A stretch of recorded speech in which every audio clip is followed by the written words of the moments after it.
Nous avons vu en guise d'introduction les différentes étapes qui permettent d'aboutir à la création d'un programme. Nous savons qu'il faut commencer par réfléchir, conceptualiser, imaginer la séquence d'instructions que nous voulons mettre en œuvre. Ensuite, il va falloir traduire cette conception dans un langage de programmation, comme Java. On passera ensuite par différentes phases de compilation, de tests, pour finalement aboutir à la création d'un programme exécutable sur un ordinateur. Nous allons maintenant entrer dans le vif du sujet et commencer à mettre en place les briques de base qui nous permettront de commencer à écrire de petits programmes Java à partir d'une conception. Un programme n'est en fait rien d'autre qu'une séquence d'instructions opérant sur des données.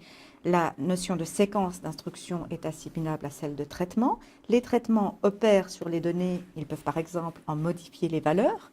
À leur tour, les données ont une influence sur les traitements puisque, en fonction de la nature de ces données, différents types de traitements vont être entrepris. Supposons par exemple que je souhaite écrire un petit programme capable de résoudre une équation du second degré de cette nature.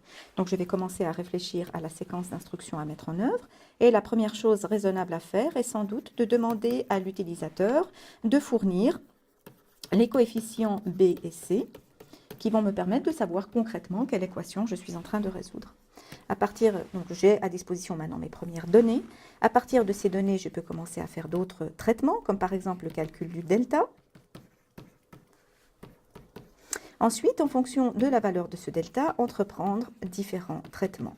Par exemple, si le delta est négatif, je vais simplement afficher qu'il n'y a pas de solution.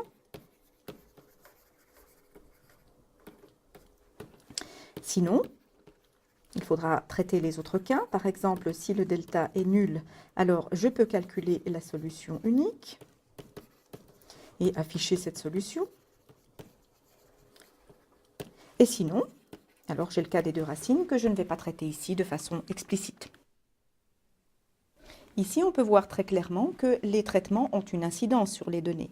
Par exemple, ici, je réalise un petit traitement qui consiste à calculer une expression arithmétique.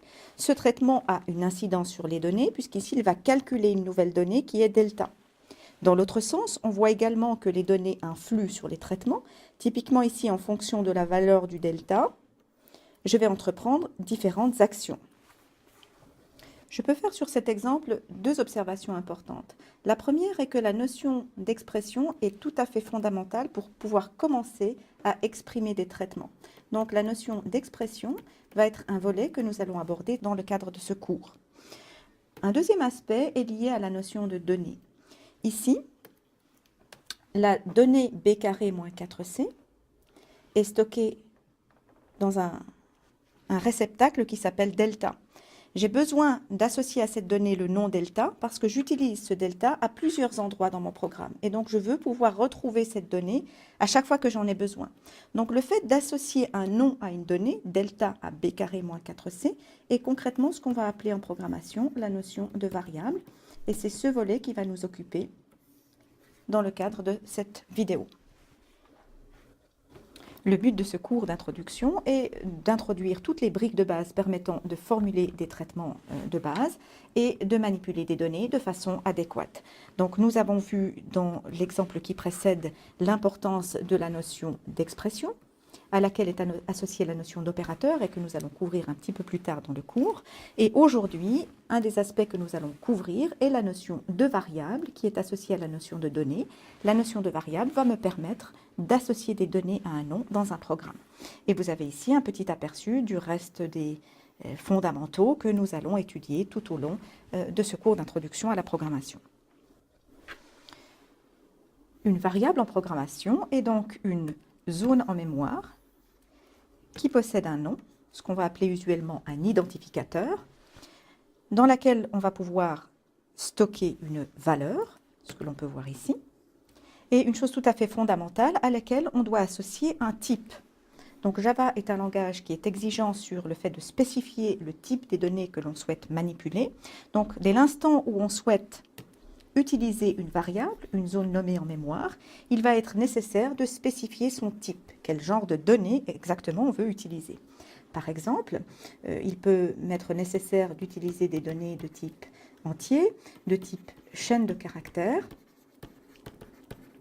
Et à chaque fois que je souhaite manipuler des données d'un un genre particulier, je vais devoir le spécifier au travers du type. Donc, que faire ici dans un programme Java si je souhaite déclarer une variable, mémoriser une donnée au travers d'une variable? Donc, vous avez sous les yeux une petite coquille de programme prête à accueillir des instructions et je vais déclarer une variable.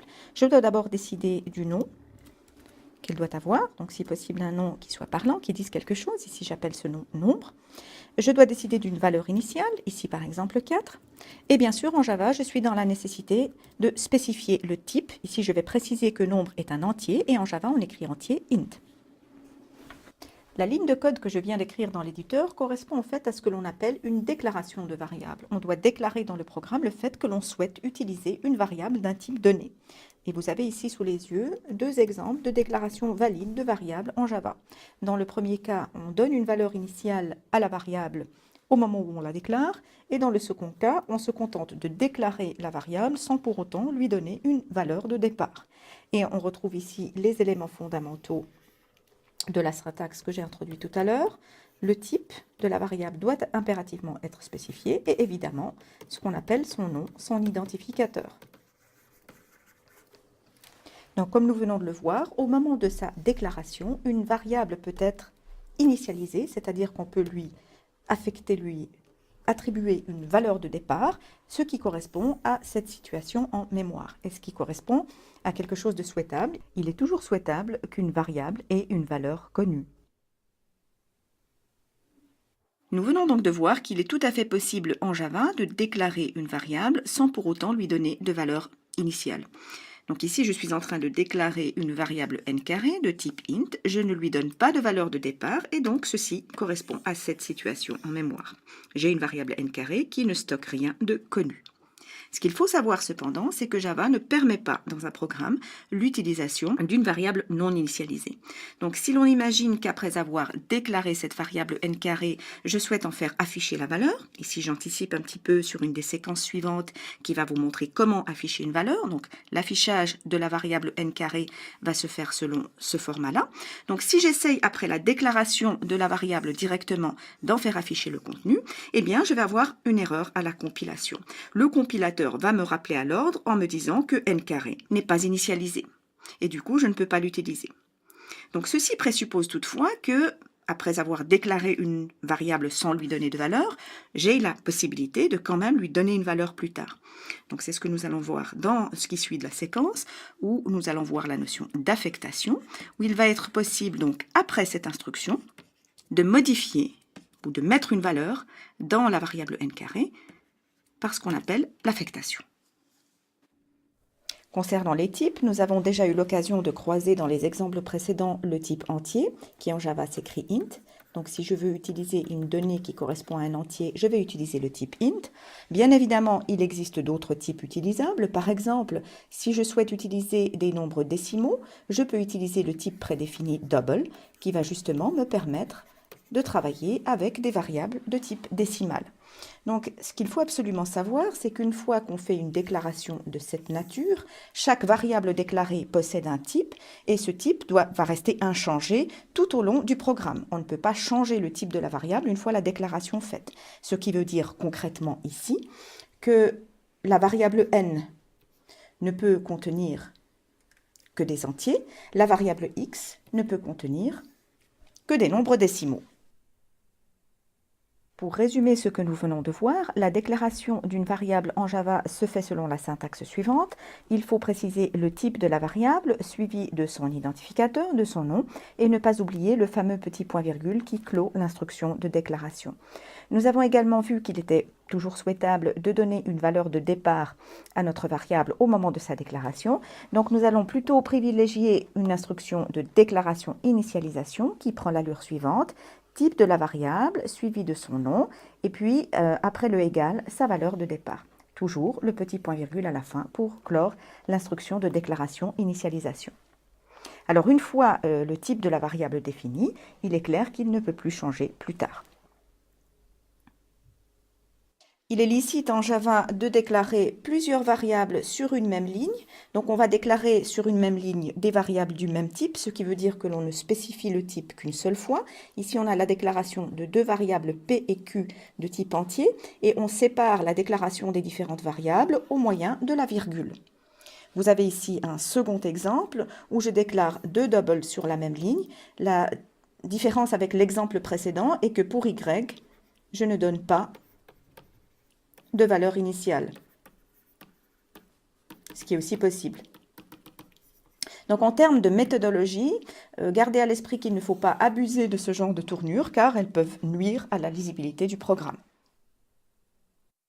Il existe un certain nombre de règles à respecter lorsque l'on choisit un identificateur pour une variable. Il faudra faire en sorte que cet identificateur soit constitué uniquement de lettres, de chiffres ou de l'un des symboles spéciaux soulignés ou $. Le premier caractère doit nécessairement être une lettre. Il peut aussi être l'un des symboles spéciaux soulignés ou $, mais cela ne fait pas partie des conventions usuellement utilisées par les programmeurs Java, dont nous allons reparler un petit peu plus loin. Bien entendu, l'identificateur ne doit pas être un mot-clé réservé du langage Java. Et puis, les majuscules et minuscules sont autorisées, mais elles ne sont pas équivalentes. Par exemple, si je choisis l'identificateur ligne commençant par un petit L, il n'est pas équivalent à l'identificateur ligne commençant avec un grand L. Vous avez donc ici des exemples typiques d'identificateurs valides. Ici constitué d'un ensemble de lettres uniquement, ici constitué d'un ensemble de lettres et de chiffres. Et ici, vous avez un certain nombre d'identificateurs invalides. Ici, un identificateur, bien entendu, ne peut pas contenir d'espace, ni le symbole moins, et ne peut pas commencer par un chiffre. Donc en plus des règles de nommage imposées par le langage Java et qu'il faut strictement respecter, il existe un certain nombre de conventions usuelles qui, elles, ne sont pas requises par le compilateur, mais que néanmoins la plupart des programmeurs Java respectent. Donc typiquement, vous trouverez le nommage des variables sous cette forme-là. Donc si le nom de la variable, l'identificateur, est constitué de plusieurs mots, on va séparer les mots en commençant chacun des mots par une majuscule et avec la convention que tout identificateur de variable commence plutôt par une minuscule.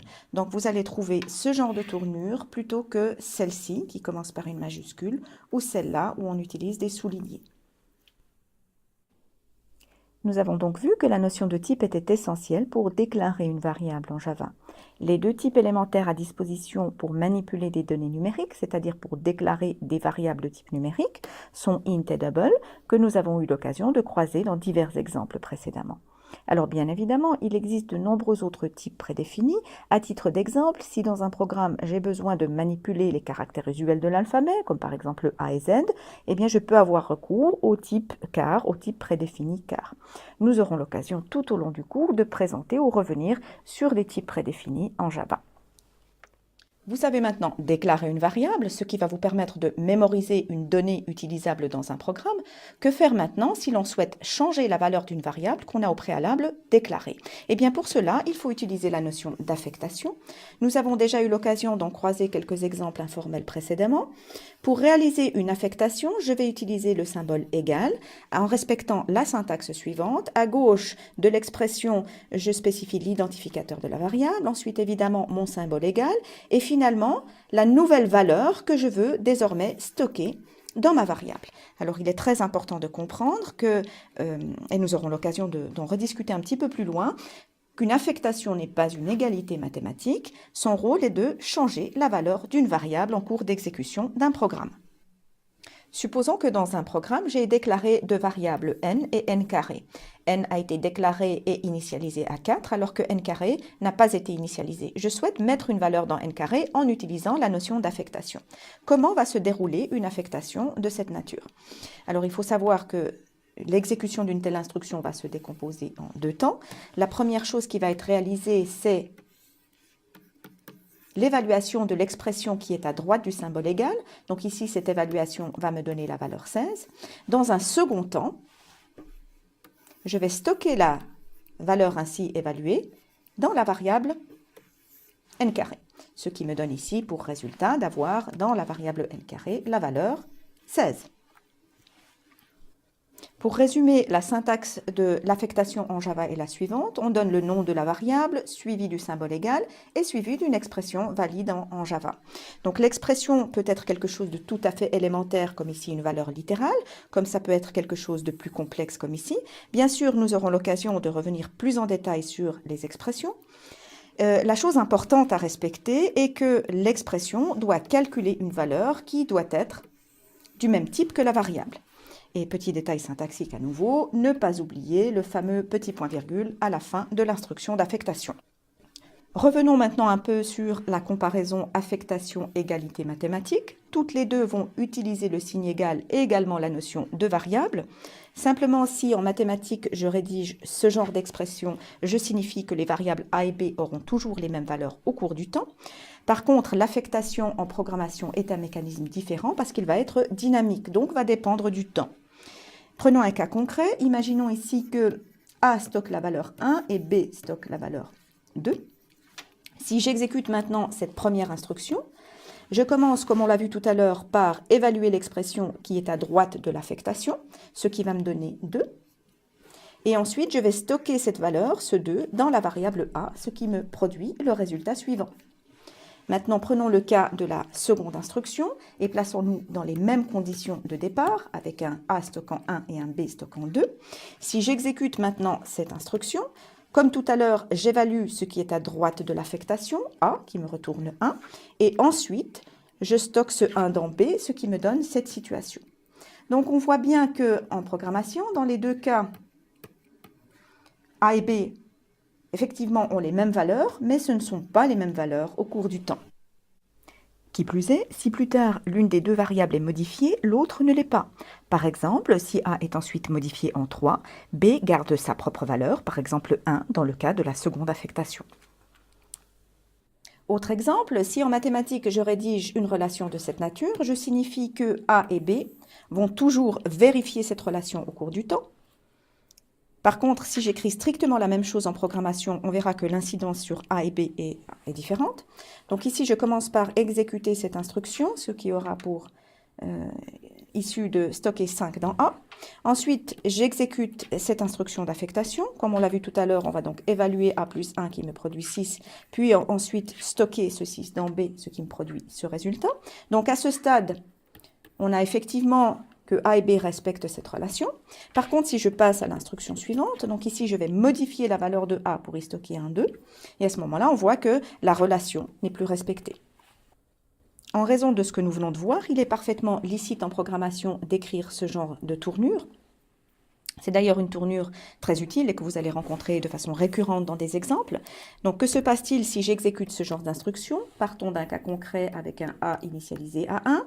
Donc, comme nous l'avons vu tout à l'heure, on commence par évaluer cette partie de l'affectation qui produit 2. Et seulement dans un second temps, on va mettre ce 2 dans A, ce qui produit ce résultat. Donc, lorsque j'écris ce genre de choses en programmation, je ne signifie pas que, comme en mathématiques, que la relation A égale A plus 1 doit toujours être respectée, ce qui peut me poser un certain nombre de problèmes en mathématiques ici en l'occurrence. Je signifie simplement que je suis en train d'augmenter de 1 la valeur de A. Dernier volet lié aux fondamentaux sur les variables, la notion de constante. Donc nous avons vu que l'affectation nous permet de modifier la valeur d'une variable après sa déclaration. Il existe cependant des situations où ceci n'est pas souhaitable.